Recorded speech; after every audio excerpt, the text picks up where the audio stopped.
Samantha हमेशा से सोचती थी कि उसके परिवार का घर साधारण था, कुछ खास नहीं। एक शांत पड़ोस में स्थित यह एक आरामदायक 2 मंजिला घर था, जिसमें एक सफेद पिकेट बार्ड और एक अच्छी तरह से रखा गया बगीचा था।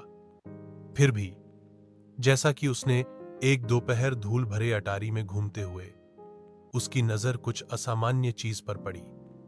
दूर कोने में भूली हुई पेटियों के ढेर के नीचे उसने फर्श के तख्तों के नीचे छिपा हुआ एक संकीर्ण ट्रैपडोर देखा।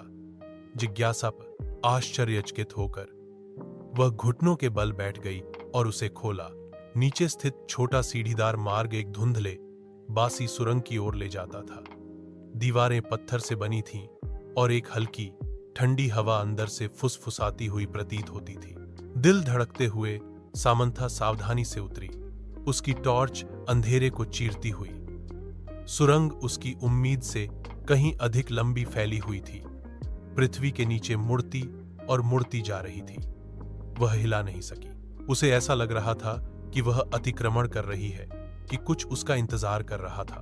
अनंत काल की तरह लगने के बाद सुरंग आखिरकार एक गुप्त कमरे में खुल गई। दीवारें पुरानी किताबों की अलमारियों से भरी थीं, अजीब चमड़े से बंधे संस्करणों से भरा हुआ। कमरे के केंद्र में एक पुरानी मेज धूल भरे कागजात और पत्रिकाओं से घिरी हुई थी। जैसे ही सामंथा दस्तावेजों को पढ़ रही थी, उसके हाथ कांप रहे थे। रिकॉर्ड। डीएस ने निषिद्ध अनुष्ठानों और गुप्त समाजों की बात की।